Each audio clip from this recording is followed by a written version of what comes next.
অগ্নিঝরা মার্চের ১৫তম দিন আজ। বাংলাদেশের মুক্তিযুদ্ধের প্রাক্কালে পূর্ব বাংলার পরিস্থিতি তখন ক্রমেই উত্তপ্ত হয়ে উঠেছিল। আন্দোলনের নিয়ন্ত্রণের বাইরে চলে যাচ্ছে বুঝতে পেরে পাকিস্তানের প্রেসিডেন্ট ইয়াহিয়া খান আলোচনার নামে এক গভীর ষড়যন্ত্রের নীল নকশা নিয়ে ঢাকায় আসেন। অন্যদিকে দেশের ছাত্র সমাজও তখন প্রস্তুত হচ্ছিল চূড়ান্ত সংগ্রামের জন্য। ১৫ মার্চের ঘটনা প্রবাহ নিয়ে বিস্তারিত।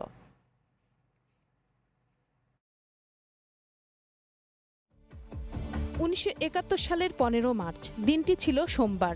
এদিন পূর্ব বাংলার চলমান অসহযোগ আন্দোলন নতুন রূপ লাভ করে। এদিন অসহযোগ আন্দোলনের ৩৫ দফা নির্দেশ কার্যকর হয়।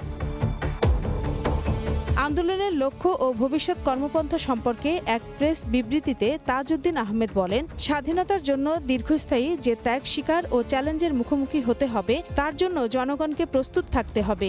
হরতাল অব্যাহত থাকবে এবং জারি করা নির্দেশনাবলী সবাইকে মেনে চলতে হবে।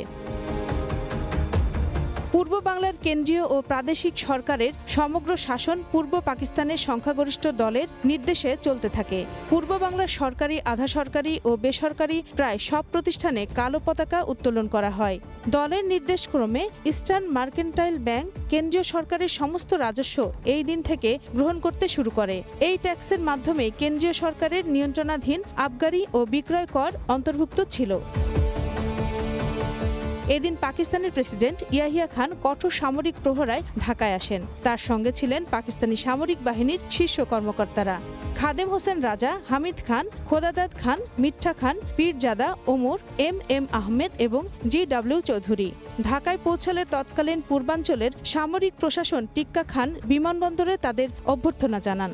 এই সময় পাকিস্তান ইন্টারন্যাশনাল এয়ারলাইন্স বোয়িং বিমান এবং পাকিস্তান বিমান বাহিনীর C-130 পরিবহন বিমান নিয়মিতভাবে সৈন্য ও সামরিক সরঞ্জাম নিয়ে ঢাকায় আসতে শুরু করে।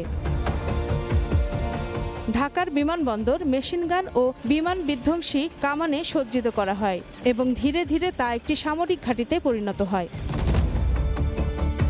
১৫ মার্চ ১১৫ নম্বর সামরিক বিধি জারি করে দেশরক্ষা বিভাগের অধীন বেসামরিক কর্মচারীদের কাজে যোগদানের নির্দেশ দেওয়া হলে কর্মচারীরা এর বিরুদ্ধে প্রতিবাদ ও বিদ্রোহ ঘোষণা করেন। এ নিয়ে স্বাধীন বাংলা কেন্দ্রীয় ছাত্র সংগ্রাম পরিষদ বায়তুল মোকাররম চত্বরে এক জনসভায় তীব্র সমালোচনা করে। ছাত্র নেতারা দেশ রক্ষার জন্য প্রয়োজনে অস্ত্র হাতে নেওয়ার আহ্বান জানায়। এই জনসভায় ছাত্রনেতা আ.স.ম. আব্দুর রব ঘোষণা করেন, বাংলাদেশ আজ স্বাধীন। আমাদের উপর সামরিক বিধি জারি করার ক্ষমতা কারো নেই। পাকিস্তান মেডিকেল অ্যাসোসিয়েশন পূর্বাঞ্চল শাখা এবং পূর্ব পাকিস্তান সরকারি চিকিৎসক সমিতি এবং যৌথ উদ্যোগে কেন্দ্রীয় শহীদ মিনারে অসহযোগ আন্দোলনের সমর্থনে এক সভা অনুষ্ঠিত হয়। সভায় চিকিৎসক নেতারা আন্দোলনের প্রতি সংহতি প্রকাশ করেন। ১৫ মার্চ ঢাকা বিশ্ববিদ্যালয়ের বাংলা বিভাগের অধ্যাপক মুনির চৌধুরী তাকে দেওয়া সিতারায়ে ইমতিয়াজ খেতাব বর্জনের ঘোষণা দেন। তার এই পদক্ষেপে অনুপ্রাণিত হয়ে আরও অনেক বুদ্ধিজীবী পাকিস্তানি সরকারের দেওয়া খেতাব ও পদক বর্জন করেন।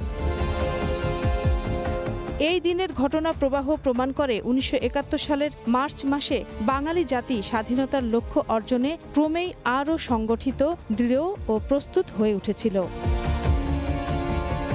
Green news desk.